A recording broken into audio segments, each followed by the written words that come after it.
tahun 2019 yang didahului dengan pemilihan gubernur, pilgub, itu memang lalu politik identitas yang muncul. Politik keagamaan, yang sebenarnya sih tidak ada yang lebih benar antara yang satu yang lain. Itu hanya jualan aja sebenarnya. Sehingga bagi saya sebenarnya tidak ada sebenarnya yang punya dasar untuk menyatakan diri paling benar membawa nama agama gitu.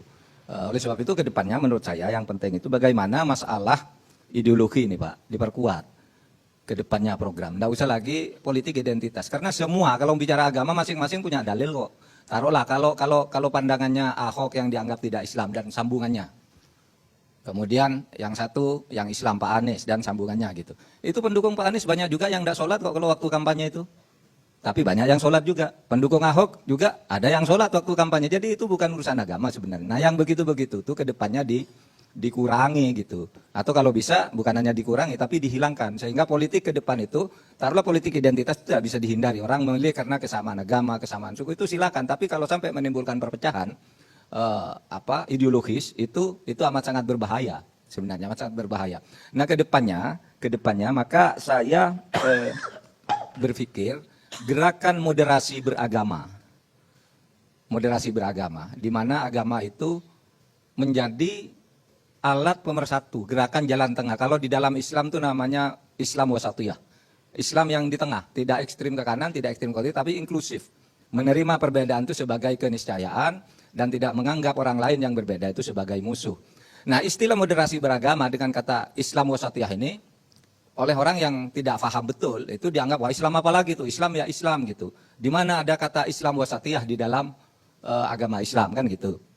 Ya sama aja dengan orang mengatakan Islam rahmatan lil alamin itu di mana dalilnya? Tidak ada dalil Islam rahmatan lil alamin. Sama tidak ada dalil Islam wasatiyah. Sama tidak ada dalil Islam kafah itu di mana? Tidak ada. Yang ada itu begini. Kalau Islam rahmatan lil alamin itu dalilnya wa ma arsalnaka illa rahmatan lil alamin. Bukan Islam rahmatan lil alamin. Tapi lalu dikonseptualisasikan ke atas Islam yang moderat itu yang Islam rahmatan lil alamin. Kata wasatiyah itu ada juga dalam Al-Qur'an. Wa kadzalika ja'alnakum ummatan wasata. Sungguh saya telah menciptakan kamu sebagai umat wasatiyah. Umat jalan tengah, tidak ada kata ja'alnakum Islam wasatiyah, hendak umatan wasata. Karena Islam kafah. Udkhulu fisilmi kafah, tidak ada. Saya menjatuhkan Islam kafah, tapi dikonsepkan sebagai istilah di dalam keilmuan itu biasa, diabstraksi ke atas, diberi nama ini sebagai konsep. Nah, kedepannya menurut saya moderasi beragama itu menjadi sangat penting. Moderasi beragama, apa? Karena berangkat dari keyakinan bahwa perbedaan itu adalah keniscayaan, perbedaan itu adalah sunnatullah, perbedaan itu adalah fitrah, gitu aja ke depannya. Bahwa tidak mungkin kita itu sama.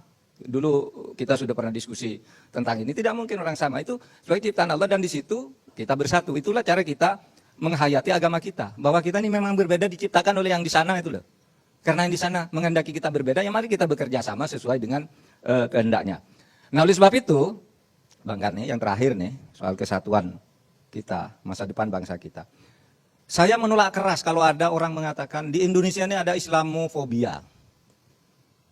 Di mana orang Islam itu didiskreditkan, tidak ada Islamofobia. Kalau Islamofobia di dalam ilmu itu dikatakan, Islamofobia adalah satu konsep yang mengatakan bahwa pemerintah takut dan benci terhadap umat Islam. Umat Islam itu takut dan malu disebut umat Islam. Disebut Islam, sehingga kalau di dalam Islamofobia orang Islam itu sembunyi-sembunyi.